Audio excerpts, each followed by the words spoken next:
swept across America, forever immortalizing December 7th, 1941. Ask anyone who endured that awful Sunday. Each felt like the writer who observed, "Life is never again as it was before. Before anyone you love has died. Never so innocent, never so gentle, never so pliant to your will." Today we honor those who gave their lives at this place half a century ago. Their names were Birdie and Gomez and Doherty and Granger, and they came from Idaho and Mississippi, sweeping farmland of Ohio. And they were of all races and colors, native-born and foreign-born, and most of all, of course, they were Americans. Think of how it was for these heroes of the harbor, men who were also husbands, fathers, brothers, sons. Imagine the chaos. Imagine the chaos of guns and smoke, flaming water, and ghastly carnage. 2,403 Americans gave their lives. But in this haunting place, they live forever in our memory, reminding us gently, selflessly, like chimes in the distant night. Every 15 seconds, a drop of oil still rises from the Arizona and drifts to the surface. And as it spreads across the water, we recall the ancient poet. In our sleep, pain that cannot forget falls drop by drop upon the heart. And in our own despair, against our will comes wisdom through the awful grace of God. With each drop, it is as though God himself were crying. He cries, as we do, for the living and the dead. Men like Commander Duncan Curry, firing a .45 at an attacking plane as tears streamed down his face. We remember machinist mate Robert Scott, who ran the air compressors powering the guns aboard California. And when the compartment flooded, the crew evacuated. Scott refused. "This is my station," he said. "I'm going to stay as long as the guns are going." And nearby, aboard New Orleans, the cruiser, Chaplain Forgy assured his troops it was all right to miss church that day. His words became legend. You can praise the Lord and pass the ammunition. Captain Ross, right here, then a warrant officer, or was it a chief, was awarded the Congressional Medal of Honor for his heroism aboard Nevada that day. I salute him, the other Congressional Medal winners with us today, wherever they may be also. For the defenders of Pearl, heroism came as naturally as breath. They reacted instinctively by rushing to their posts. They knew as well that our nation would be sustained by the nobility of its cause. So did Americans of Japanese ancestry, who came by the hundreds to give wounded Americans blood, and the thousands of their kinsmen all across America who took up arms for their country. Every American believed in the cause. The men I speak of would be embarrassed to be called heroes. Instead, they would tell you, probably with defiance, foes can sink American ships, but not the American spirit. They may kill us, but never the ideals that made us proud to serve.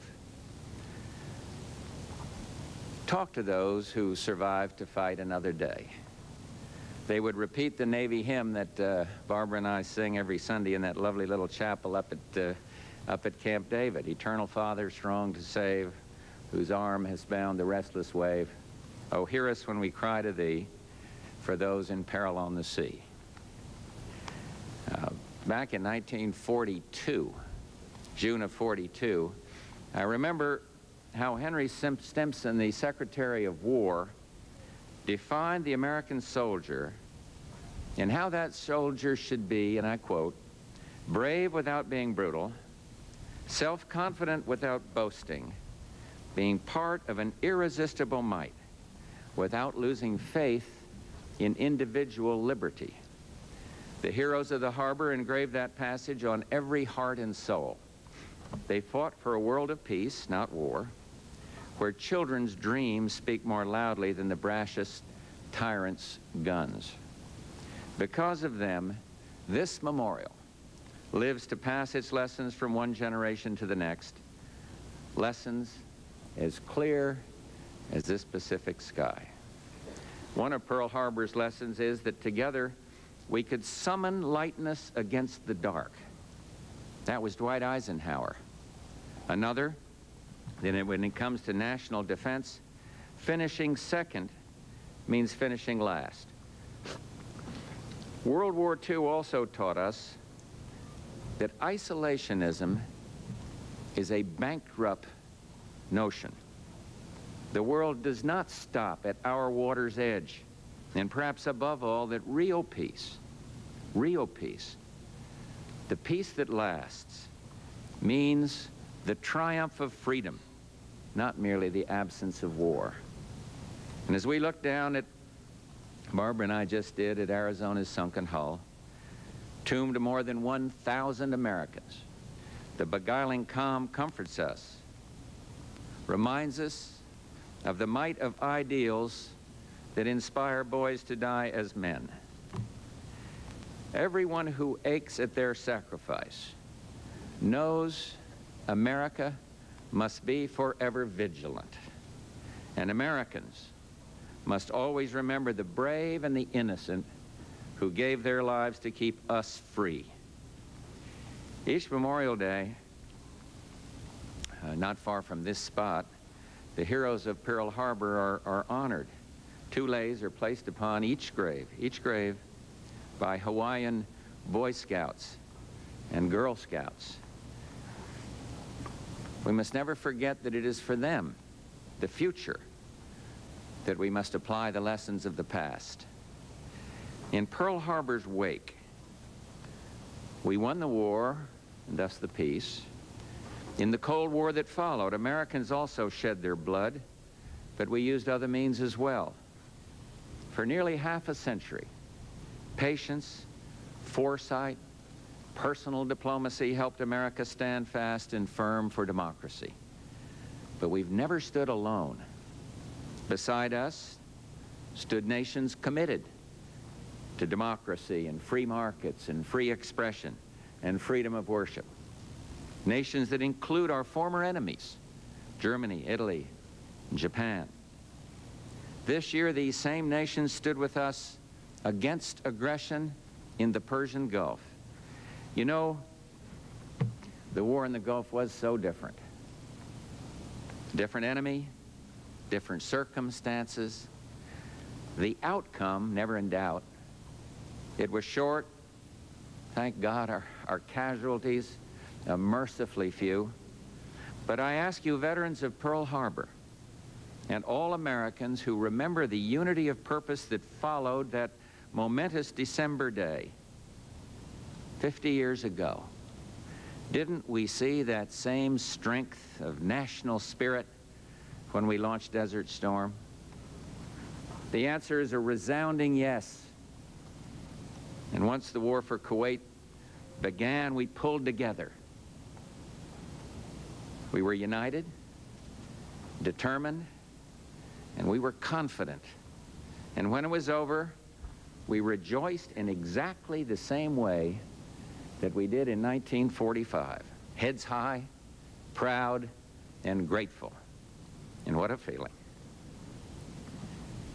50 years had passed, but let me tell you, the American spirit is as young and fresh as ever. This unity of purpose continues to inspire us in the cause of peace among nations. In their own way, amidst the bedlam and the anguish of that awful day, the men of Pearl Harbor served that noble cause, honored it. They knew the things worth living for, but also worth dying for. Principle, decency, fidelity, honor. And so look behind you at Battleship Row. Behind me, the gun turret still visible, the flag. flying proudly from a truly blessed shrine. Look into your hearts and minds. You will see boys who this day became men and men who became heroes.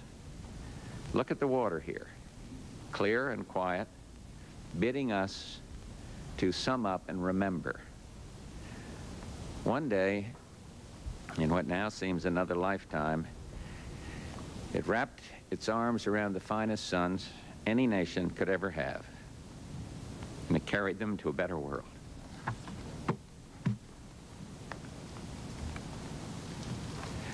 May God bless them, and may God bless America, the most wondrous land on earth.